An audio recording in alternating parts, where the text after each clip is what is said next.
It is the start of the Lenten season, but Ash Wednesday services here at the Vatican will miss Pope Francis as he continues to fight through double pneumonia. In the latest medical bulletin released Tuesday night, the Vatican announced that the Pope's condition remains stable following 2 episodes of acute respiratory failure on Monday. He was described as alert, cooperative, and oriented. No further episodes of respiratory failure or bronchospasm have been recorded. He has also transitioned to high-flow oxygen therapy and will continue on non-invasive mechanical ventilation until later today. While this marks an improvement in his condition, it is worth noting that the bulletin did not mention the Pope being up and about as he had been in recent days. The prognosis remains guarded. We gained more insight into the Pope's condition from the Philippine ambassador to the Holy See. Kita naman, probably from around the Christmas season kasi hectic yan for the Vatican. He had difficulty breathing talaga. And hindi niya natatapos yung homily or yung mga catechesis niya. But for a man his age, he keeps a very punishing schedule na I guess he starts at 8 o'clock. And then sunod-sunod yan yung mga appointments niya. Even sa nababasa ko sa schedule niya, I get tired from just reading yung anong mga activities that he is supposed to do during the day. And he travels. But nakita ko rin from engagements and encounters dun sa Vatican that he gets a boost when he meets people, especially the youth. If may occasions during papal masses na may maraming mga kabataan and they keep shouting his name, mas lalong humahaba yung kanyang ikot. Makahilig says the unprecedented daily health updates being released by the Vatican are a response to the call of the public. It's one for transparency. And yun nga, yung concern niya na people do not get too concerned as well sa kanya. Di ba parang it's a way to ease yung concern ng mga tao sa kanya. So I can imagine na he would want people to know his situation so that they are given some measure of reassurance as well. It is no surprise, though, as Pope Francis has made significant changes during his time as Pope. He leads from the ranks. Hindi siya yung somebody who's way up there na detached and parang difficult to get to. His accessibility is something that endears him and makes for a good leader kasi nakikita ng tao na he is one of them. As to whether his health deteriorated due to a widening gap in the Vatican's finances and a reported clash with cardinals due to Pope Francis' creation of a high-level task force to do a Vatican-wide auditing, I think a lot of the niya was really to do a system change. Hindi lang naman siya nag-target ng individuals. It wasn't really a witch hunt na targeting a particular person, but ang administrative changes that he has pushed was really to make the Vatican city-state and the church itself function better and do its work more efficiently and get the benefits to the intended recipients talaga. and with the Pope's roller coaster of a ride in the hospital, the Filipino faithful continue to express its solidarity even from within the Vatican. Praying is something that has always been a strong suit for any believer. So we continue to pray that he pulls through with this one. And we also pray for the church itself, just like any other entity that could be facing transition, that it will stand firm and continue on.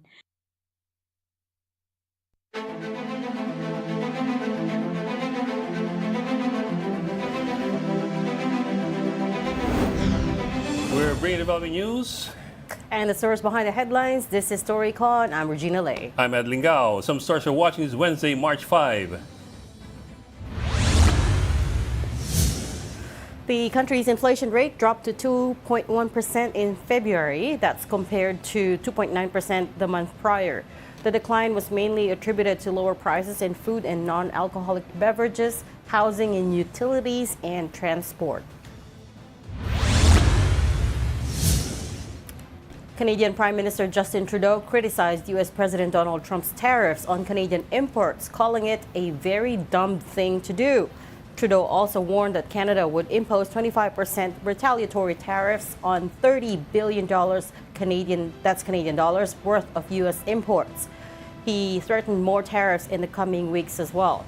Trump says he will reciprocate any Canadian action and further accuse Canada of failing to address fentanyl trafficking. Democrats are protesting President Trump's congressional address on Tuesday with signs, walkouts, and interruptions. Democratic Representative Al Green was removed from the chamber after calling out Trump's proposed cuts to safety net programs. The president dismissed the opposition, claiming there was nothing he can do to satisfy Democrats. And the Philippine Air Force has located the FA-50 fighter jet that went missing the other day. It also confirmed the deaths of the two pilots on board the aircraft that crashed off Mount Kalatungan in Bukidnon. Recovery efforts are ongoing as authorities investigate the incident. And joining us today, me, as I said yesterday. Storycon, of course, there's a political pundit, Tito Raul Llamas. Present. Ba't ganyan kakasabi mo? Mapagalitan tayo ng principal no? Present. Isa dyan, almost didn't make it. And from the Philippine Star, Editor-in-Chief, Ami Pamintuan. Hi, Ami. Hi, happy Wednesday. Happy Wednesday, Ami. Happy Wednesday, Ami. Pulang-pula ka. Pulang-pula ka. Talaga Oo namumula nga, ka. may bisita kaming Chinese kaya nakapula ako. But it's not Chinese New Year. Oo, pulang-pula ka. Na-miss ni Ed yung kahapon na ang bait-bait ko. Oo nga, bait-bait, Hindi nga. hindi nagsalita yan ng 30 minutos. Hindi nga. Hindi na panis ang laway mo, ha? Aliwanag lang sa mga nakikinig nating mga... Okay, may suki. disclaimer Kasi siya. yung body language niya, kulang na lang, tumalo na dun sa alis na, kala ko, alis dun sa lamesa Iba yung... Almost. Bubuksan ang bintana Almost. nito. Iba po Almost. yung podcast. Pero may podcast. disclaimer si Ay, Ronald. nakaganyan nga, Ronald. Nakaganyan ka dun sa, dun sa lamesa. Sabi ko, alis na Muntik na si mawala sa Ronald. sa picture, di ba? Wait lang. May disclaimer si Iba Ronald. po ang podcast, iba po ang TV. Kaya sa podcast, anything goes. Dito po sa TV, mas behave. No? Mas behave? Mas Hindi behave. nga.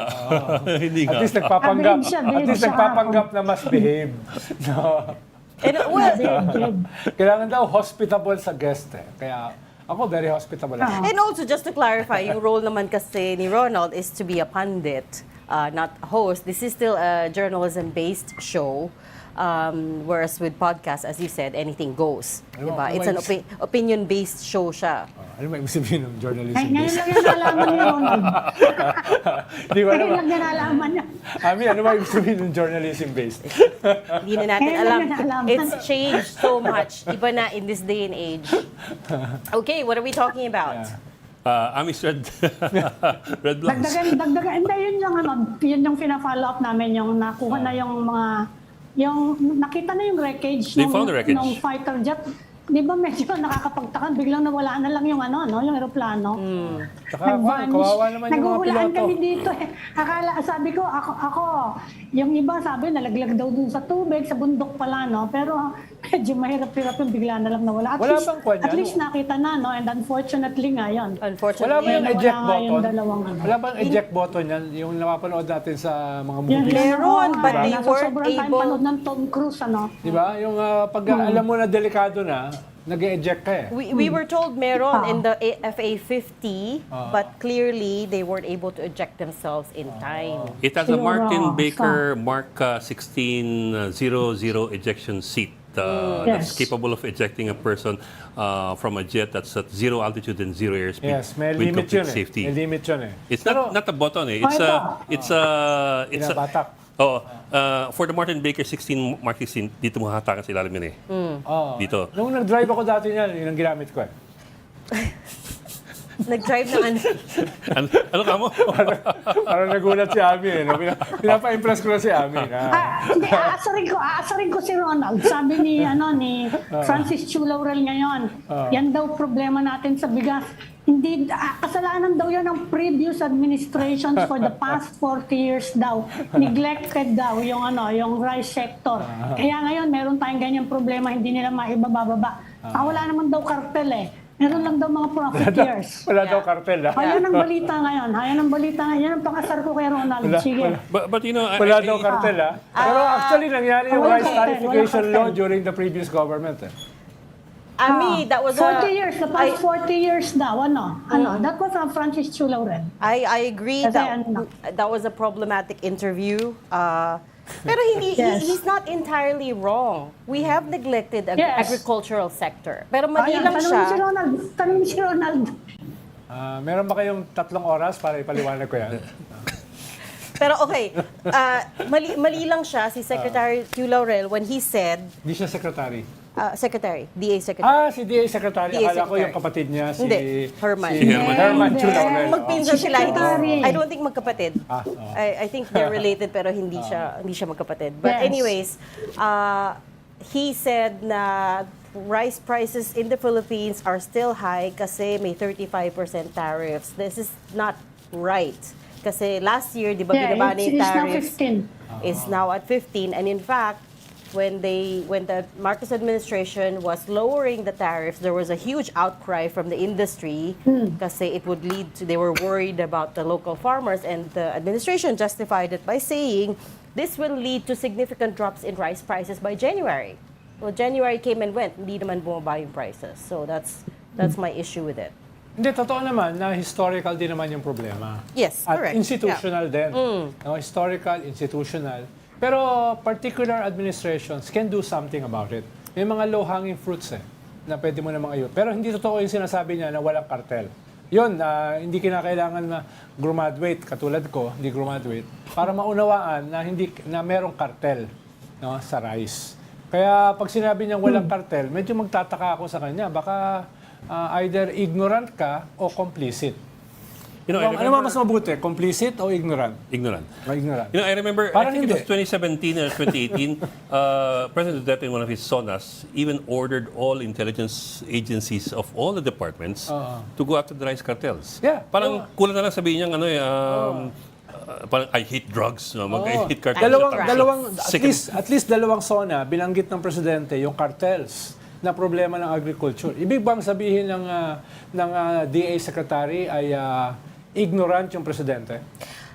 Forget 2017, as late as 2023 and last year, si President Marcos was blaming cartels for the inordinate rise in prices. Diba? Yeah, Yun yung sabi niya, inordinate rise in prices because, mahirap to go after the cartels and the hoarders. So, I don't know. Is he saying Tsaka, President Reg, Marcos is wrong? Kinakailangan ding tignan, ano ba yung role ng rice tarification law? Dahil dapat kasi pinababa niyan yung presyo ng bigas. Yes. Panahon na, para i-assess yan, nakatulong ba talaga yan o nakatulong yan sa kartel?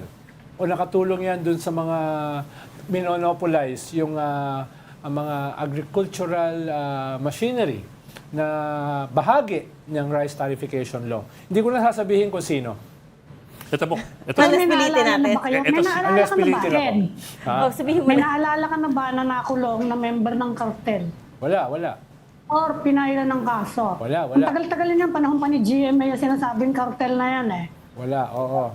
But Wala I ako suppose kasi it also natatandaan, depends ha? on And I how you monitor define a the news cartel. every I day. mean, to some people, cartels may be friendly, maybe a friendly Actually, aggregation of businesses. Combination yan. Some cartels are also hoarders.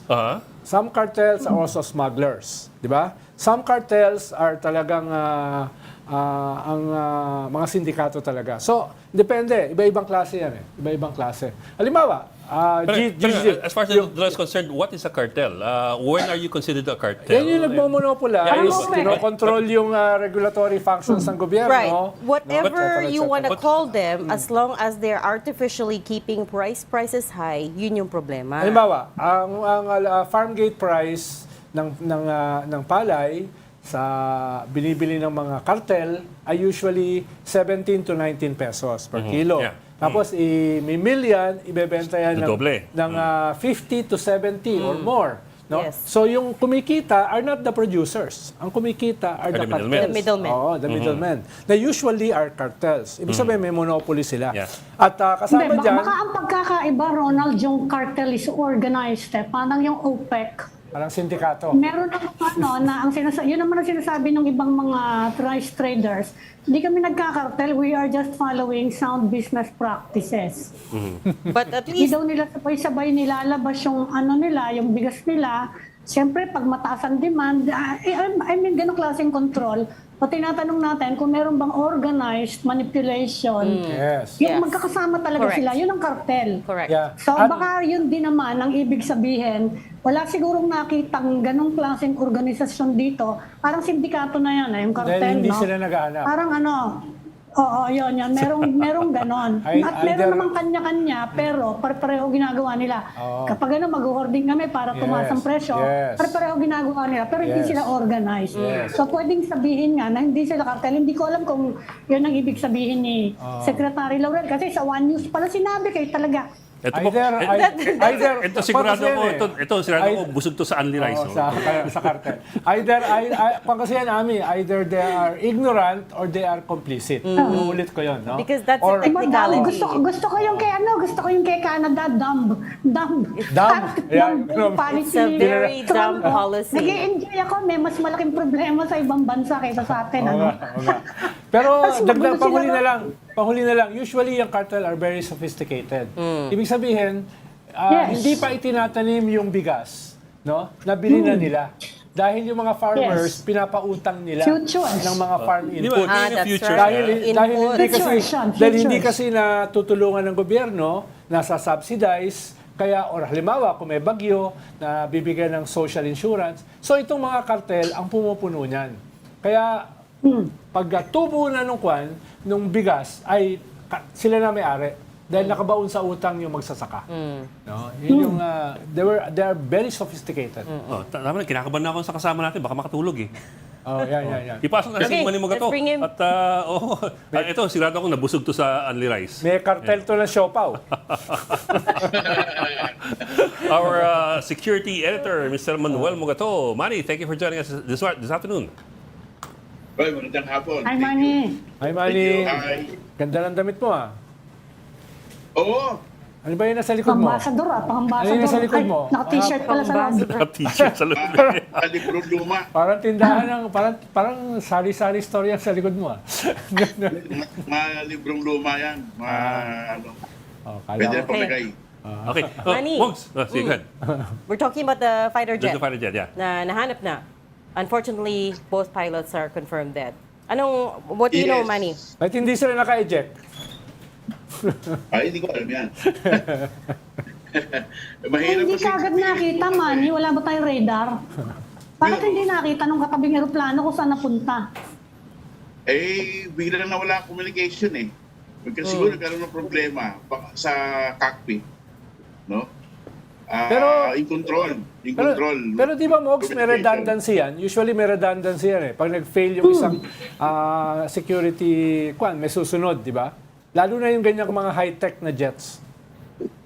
Oo, pero kasi alam mo yung jet ng Philippine Air Force, yung FA-50, hindi siya talaga dedicated fighter. Actually, trainer jet yan eh.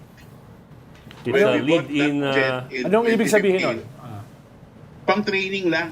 Ah, Pang-training lang yan. Kasi ang talagang gusto ng Pilipinas is to acquire more sophisticated fighters like F-16, no?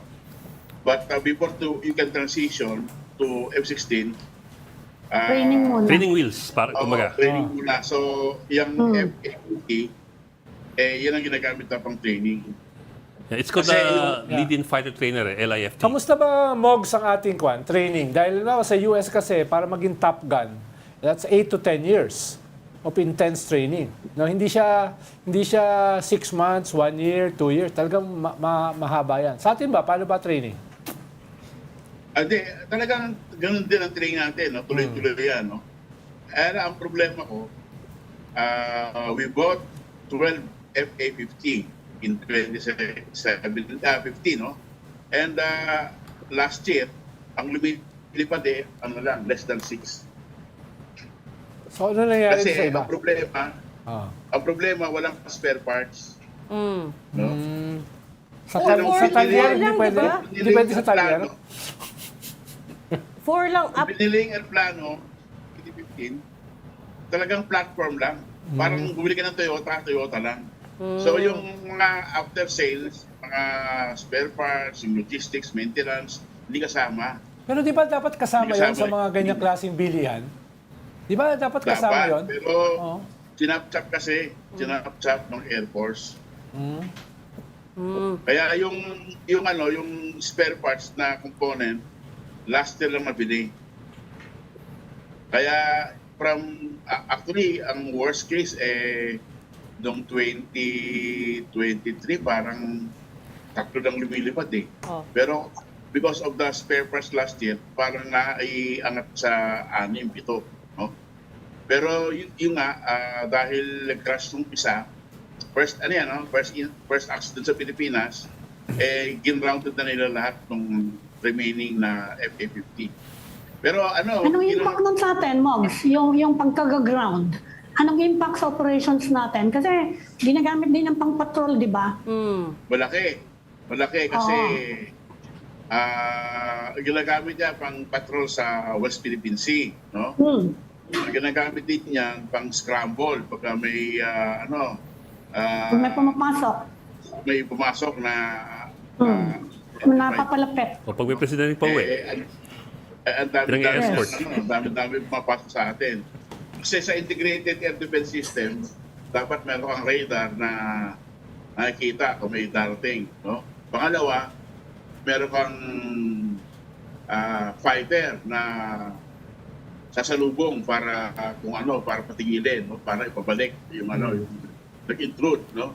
At pangatlo, meron kang missile system sa baba, air surface to air, para tirahin kung sakaling hindi mahabol ng aircraft natin. So, it's an integrated system. Ang problema, meron tayong radar, meron tayong missile, wala tayong aircraft. No? Kasi very few, no? Very few yung lumilipad. Maski na sabihin mong 12 yan na lumilipad, kulang pa rin yan sa laki ng airspace na binabantayan natin. Pero Mogs, I understand what you're saying na baka problema nga logistics. It always is a perpetual problem with the Philippines naman But the thing is kasi, clearly the pilots did not have time to eject. Which raises a question as to whether or not it was a mechanical failure, like engine failure, in Or which case pilot error. you would have time to eject mamatay ka ng makina, you have time to check. Versus, for example, we really don't know. We really don't know what happened. Kasi maybe the 2 pilots tried to save the aircraft. No, baka pwede pa nilang ilipad at pumunta sa malapit na airport, no? Hindi natin alam kasi I think meron namang black box yan So, yeah. Pero also, I bring it up kasi it happened around a mountain. I think Mount the Kalatungan. second highest mountain in Mindanao, if not, parang ganun, second highest mountain in Mindanao it's the fifth highest mountain, Ed. The highest It's the mountain? fifth highest mountain. Yeah, okay. And sa Bukidnon. I think the fourth in Mindanao. Kasi ang muna yung Mount Apo, tapos yung Mount Apo. tulang dyan din sa Bukidnon. Bukidnon. Yung Kitanlag dyan din sa Bukidnon. At yung bundok na yan. No? Yeah. So it was a high lahat dyan sa mountain. Bukidnon. A high mountain in a combat operation, I think in support of troops in contact with the New People's Army at night. So Yung pa isang factor, Ed, no? Kasi gabi sila lumilipad. So they were flying based on instruments, no? yeah, instrument flights Kasi wala akong visual yan So it's Wala akong always visual it's always not saying that it's the cause, pero there's always a possible factor of disorientation especially flying at night and you only have the lights of your cockpit inside to guide you Although the weather was fair naman the night they flew. Yeah, but Yes, Pero yes. at night, Oo. you can see outside din noon eh. Pero basic kasi yung ni-raise ni Mogs yung problema ng supplies. Diba? Mahalaga yan eh. Dahil usually, pag bumibili ka ng mga ganyang klaseng high-tech na mga fighter jets, May mga talagang parts yan integrated yan yung supplies. Dahil very crucial yun eh. More crucial than gasoline. No? At least yung gasoline, pag wala kang gasolina, hindi mo papaliparin. Pag may problema ka sa spare parts, no, hindi mo alam, hindi naayos, hindi umaandar, talaga magka-crash ka. So, yun yung isang mahalaga. Pero Mogs, yung isang ginagawa ng mga bansa na katulad natin, medyo hirap, no, isang ginagawa Marami, nila, diba? Marami din. halimbawa, Poland, bibili sila ng fighter jets sa Russia. So, sobrahan nila ng 2. Para Bili silang 10, bili sila ng 100. Yung 10, parang ikaka-cannibalize nila. Tukano. Kaka-cannibalize nila para kukuha na ng spare parts. Halimbawa, sa atin, sabi mo, bumili tayo ng 10, pero ang gumagana lamang ay 3 hanggang 6. Hindi ba nila pwede i-cannibalize yung kalahati? Hindi sila pwedeng kumuha ng Hindi spare pwede. parts doon? Oo. Yung kasi yung ginagawa ng pwede, ibang ano? bansa sa Eastern Europe eh. Bibili sila ng Hindi 10 pwedeng na i-cannibalize. mura, tapos 2 ron ay kukuha na nila ng spare parts. Hangar Queen ang tawag nila doon eh. Mga Hangar Hindi Queens. pwedeng ganon, Ronald, kasi mga bago to eh. So, talagang bumili ka ng bagong spare parts. Ang alam ko lang kinakanibalize, si 130. No. We can't Kasi afford to hindi- capitalize. Mogs, how long itong grounding? Because I think they were supposed to use one of the jets din sa upcoming Balikatan exercises, right? How long daw yung grounding? Yes.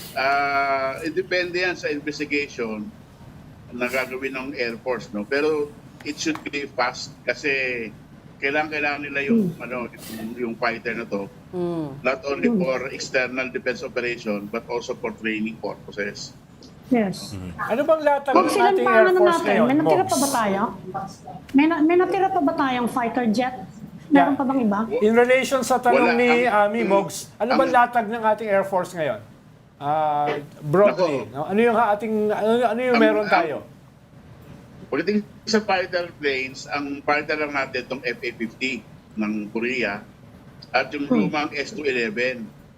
Pero yung S-211, isa na lang yung Trainer lumilipad. jet din yun. Trainer jet din yun, di ba, Mogs? Kapano pa ni Korea yun eh. Pero isa na lang. Napaka-notorious sa mga crash. Yun ang napakarami na natin nag-crash na S-211. Yeah, it was called the Yun ang Widowmaker. marami na tayo crash. That one. Tama. Yan. May Pero asawa isa ka. na lang lumilipad eh. Pero ang alam ko, retire na yan eh. So wala tayong fighter, no? Kasi yung dati nating fighter, yung F5, niretire na rin yun noong 2004, parang gano'n. Yeah, So ang 2004. talagang naiwan sa ating aeroplanong lumilipad, yung fixed wing, no, yung DLC, hindi yung helicopter, yung galing Super Seal, Yung Tucano. no? Tukano, yun na lang. Actually, Mogs, may pasingit na tanong si Patrick si Patrick Paes. Nagtatanong siya kung bakit yung FA-50 ginagamit sa counterinsurgency. It is a jet to begin with. Of course, it has been used in other countries like Afghanistan and Iraq. Pero wouldn't, for example, yung Tucano, wouldn't that be more appropriate for Field war. for Hindi sa guerrilla warfare. counterinsurgency? Yung Super Tucano kasi, talagang ang role niyan is Coin, di ba? close air support. Oh. Close air support. Yeah. So dapat yun talaga ginagamit nila. Kaya lang, when you deliver a precision bomb, no? Yung mga precision munition, kailangan mo itong FA. Kasi ito yung may avionics. Yung mga intelligent Hindi bombs. na, alam mo nung Marawi, yung Marawi, di ba? Ang ginagamit na pang-bomba, no? Tama. Pang-drop ng bomb. Yung mga markete, tsaka yung Yeah. hindi accurate yung pagka dinrap mo yung bomba, hindi sa eksaktong bumabagsak sa gusto mong patamaan. Pero Wala Mogs, pa tayong precision bomb noon, no? Mogs, tanda ko But, yung this time, Marawi, meron tayong mga precision bomb. So intelligent precision bombs talaga. More intelligent than some of our politicians. Correct. Pero Mogs, Kailangan tanda talaga ko, mag-segue to politics. nung Marawi, 2 scout rangers were killed when one of the FA-50s dropped a bomb short of the target. Yes. Friendly fire, kumbaga. Friendly Diba? fire. Tanda mo Friendly yun? fire. Wala kasi tayong wala pa tayong precision bombs. But Excuse me na lang, excuse me. but that's also kasi a problem for na. You're looking at higher airspeeds with the jet versus propeller-driven airplanes na At alam nyo, noong 2013 sa lahat dato, lahat dato. Pinasok ng mga MLF yung Sabah, ginamit ng Malaysian FA-18 Do we have FA-18s? No, we don't. Much Kaya nga eh. So, Wala. much. And actually, lahat ng FA-50 fighter jets were acquired during the 2015. Pinoy administration, which is interesting. Sa Korea yan, di ba? Yeah, Yes, Korean correct. airspace. Sa lahat ng FA-50 Actually, fighter alam ko, jets. ginamit yan sa ilang mga fundamentalist na mga rebels. Na kwan yan. Yeah. Pero it's interesting na since 2015, we haven't acquired anything. I don't know, 10 years na. Kasi bago-bago pa yung relatively. Bago-bago pa yan. Saka kailangan mo bang i-train yung mga pilots para dyan? Train na sila. They've been training for many years, diba? Hindi, doon sa aircraft na yun. Sa aircraft na yun. Pero, Mogs, ang tingin mo, pag in-invade tayo ng China, kaya na silang i-repel ng ating Tora-Tora. Wala na tayong Tora-Tora. Wala na kahit Tora-Tora, wala na. Tora-tora.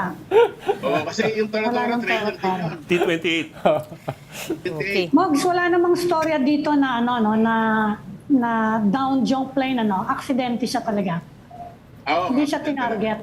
So, walang ganon, Wala namang pang-target yung NPA Oo nga, yung meron, Sardinas. yung isa sa Mindanao ang meron. Sa Mindanao ang meron. Sabi nga ni Patrick, wala nang kaunti na lang. Oo. Usually kasi sa anti-insurgency, ang ginagamit nila helicopter gunships. Helicopter. Helicopter, oo. O kahit yung Mas precise. kahit yung Tucano kasi yung Tucano can have a longer Range. Well, longer loiter time and it's slower than a jet, so it's not as likely to miss a target as a jet. Propeller-driven. Pag mabagal na kasi pwede kang targetin. Kung merong wala naman kasi Wala naman silang NPA na surface ganun to air na. missiles Wala silang surface to air pero yung mga separatist sa Mindanao meron. Yeah. So, ang Super Tucano, ang pinalitan niyan yung OB-10. OB-10. Oo. Tanda ko pa yung Bronco. OB-10, sumakay ako minsan sa Bronco. OB-10, puro electrical tape yung loob. Tapos nag-ground ako nung hinawakan ko yung cement panel, nag-ground ako. Pero Ami, yung the best na meron kasi yung mga rebels sa Mindanao, RPG. No? Meron sila. Wala silang Stinger. At yung RPG, medyo dapat malapit ka. Hindi pwedeng malayo. No? Kaya helicopters ang pwedeng precise. tamaan nun. Yeah. Fighter jets, baka Helicopter niya. mahirapan. Kaya ayaw gumamit doon ng helicopter. Okay. Parang yung Black Hawk Down, di ba? RPG ang gamit doon. So, Mogs, what are we looking at now? Teka, Siguro mahaba na siguro isang buwan na mag-ground dyan. No? Pero kasi Isang buwan? kailangan yan while the review kung may problema yung engine and structural issues and so on down the line. Pero I'm wondering kasi you're looking at 12 minus 1, but earlier you also said na I think it was a Reuters report na in 2023 only 5 FA-50s were operational because of logistics issues. Spare parts. Oo. Did that improve over the years, over the past 2 to 3 years? Yes, know? because last year na-deliver na yung Okay. Spare parts. kontrata for new spare parts. There was a delay Kasi because of ang dami the... gumagamit sa Southeast Asia, yung Thailand, Indonesia, Malaysia bumibili, yung Brunei bumibili. So, ang waiting time mo sa spare parts matagal. Okay. And also, don't forget, di ba, nagka-delay because of the COVID-19 pandemic. Yeah. Yes. The ilang years din yun. Yeah. So hindi siya pwede sa talyer. Ayusin. Okay. Sa Banawe, pwede yan. Banawe, marami yan. Marami para sa Banawe. Sa may vulcanizing. Okay. Okay. Mr. Manny Mogato, our One News Defense Editor, thank you for staying awake. Salamat, Thank you for staying awake. Mogs. Thank you, Manny. Si Mogs, Very time. parang bagong gupit Tingnan. bagong gupit. Hindi yung bago, pinagpawisan lang yan eh. Ha? Ano nang labada sa likod mo? Parang may mga labada. Parang sa hotel. Okay, Mogs. Thank you, Mogs. Thank you. Salamat, Mogs. Yung labada ng papansin eh. Okay, Alam you mo ni Mogs are... na lagi natin siya binabanggit dito. Alam ba niya? Yeah. Di ba siya nabubulunan? Baka nakakagal yung dila, no? Sugat-sugat na dila. Okay, you are watching Storycon on One News. We just need to take a very quick break. We'll be right back. Stay with us. This is the Story Conference Group or the Storycon Group.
We've got developing news in the stories behind headlines. Welcome back to Storycon, the Story Conference. I'm Ed Lingao. I'm Regina Lay, still with us. Ami Pamintuan of the Philippine Star and Ronald Llamas, our political pundit. Dinig kaya ni Ami pinag-usapan natin. Kasi, Ami, dinig mo pa pinag-usapan. Hindi. Buti naman. Okay, buti naman. Hindi, wala akong naririnig. Buti naman. Okay.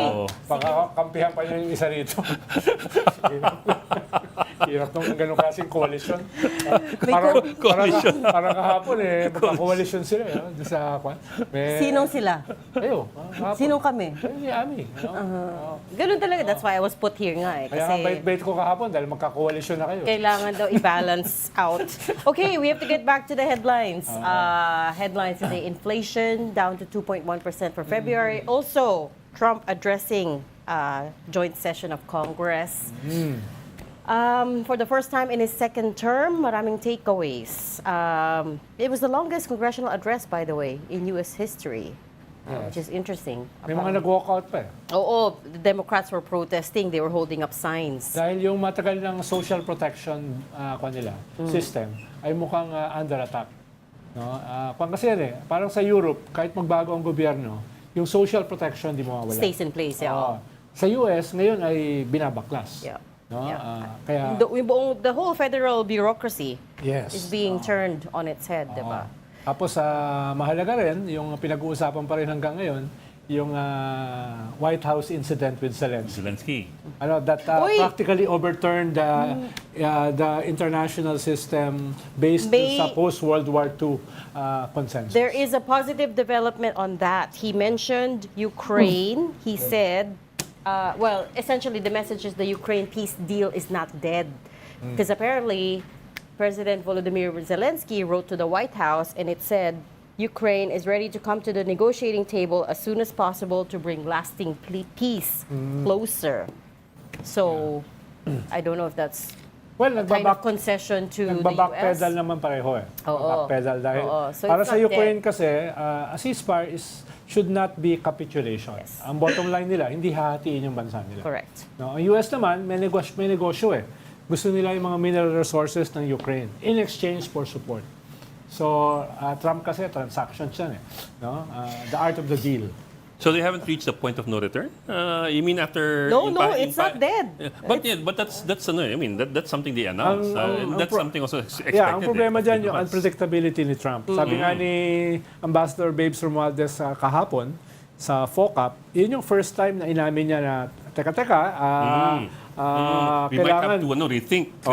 Yung ironclad na relasyon natin. How ironclad is ironclad? Dahil even with NATO na dapat ironclad, ay parang hindi na ironclad. Pero at the same time, on the other side naman, the cup half full, na-exempt tayo doon sa ban. Okay. Diba? Doon sa military, yung blanket ban sa military aid.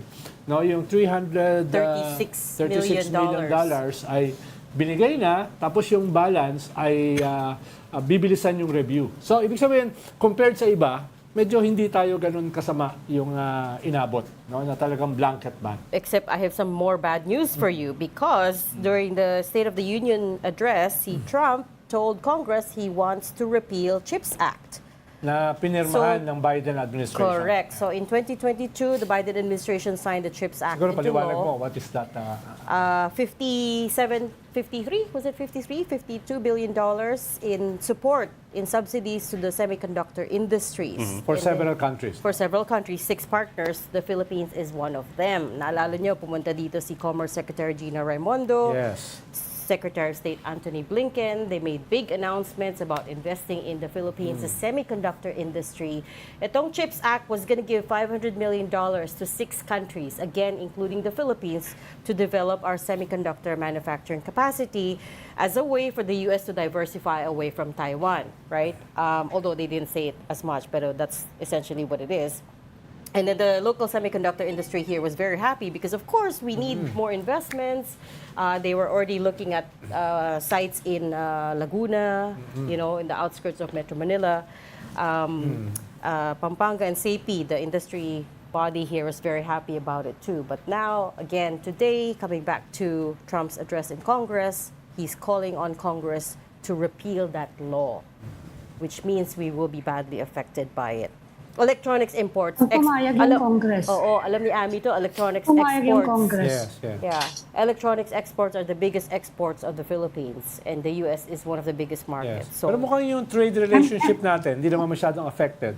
Dahil may deficit Yes. tayo compared sa US. Meron hindi silang- tayo we Yeah. won't get slapped with tariffs Yeah. if that's what you're saying. Kumikita kasi ang US sa atin by more than $10 billion. The tariffs is not what we're worried about kasi Yeah. maliit lang yung exports ng Philippines. What Yung we're worried possible about, investment. What we're worried about is slowdown in investments and worried about secondary effects of these tariffs. At titingnan naman natin kung ano yung reaction kasi may mga pushback din against him from his own party sa ngayon. Yes. Saka marami din namang sectors ngayon sa US na nagre-resist, no? Yung judiciary, yung Supreme Court. Yes. Titingnan natin kung anong kalalabasan niya. He just Yes. wants to negotiate from a position of strength. Sinasabi lang niya, sa buong mundo, I'm the new boss here. I'm the new sheriff. Ganun lang naman eh. Saka di ba, Ami, may power struggle inside the cabinet Yeah. between Oh, yung we si Elon did, Musk and the rest of the Eh, cabinet. merong mga hardliner dyan eh, on both sides eh. Especially over China. Hardliner sila. Especially over Oh, China. yeah, especially over China, yeah. Specifically. Si Elon Tingnan Musk natin kung mas ano soft. kalabasan ng usapan nila ni Xi Jinping kasi makikita natin kung anong direction kasi I don't think he can sway Xi as well. Yeah. Kung makakanta, hindi siya kakanta. Meron silang signs, Yan. polls, every time Oh, Trump... what are those? Those are Trump- Democrats? Yes, those Yeah, are House Democrats. Actually, sabi nga ni Yes. Trump, wala naman siya makukuha ang support sa Democrats. Yeah. Ang problema niya, yung mga Republicans, party. Who are on medyo, the line. medyo dumadami rin yung Sarili ng kumokontra. party, yes. Yes. But I was wondering about that. How was the reception, especially among the Republicans, to his State of the Union address? Well, if you base it on the video footage from his live address, it sounds like they're very supportive, right? There were lots of calls about MAGA, there lots of cheering. But remember, his approval ratings are down. Yes, Right. dramatically. In 1 month. They've been sliding since he took office. Well, January lang. At saka maraming affected tong ginagawa ngayon ni Elon Musk, no? Tong right sizing niya eh. Siyempre, yung mga senador na yun, may mga constituency yan eh. Siyempre, apektado din sila. Tawagan ko siya Titingnan mamayang natin gabi. ano yung impact nun. And sometimes government is the biggest bureaucracy. So if you start slicing Exactly. the bureaucracy up, Ang laking yung political, constituency, Kaya nga. political impact nun, lalo na sa yung federal downsizing nila na Yes. inutos ni Elon Musk, no? With his 20-year-old staff. And yung weekly emails explaining what they did. Yeah, at Yes. meron pang sorry, bahagi ng birth pains. Wait, by the way, Tinanggal namin yung Ebola funding. that was accidental daw, they said.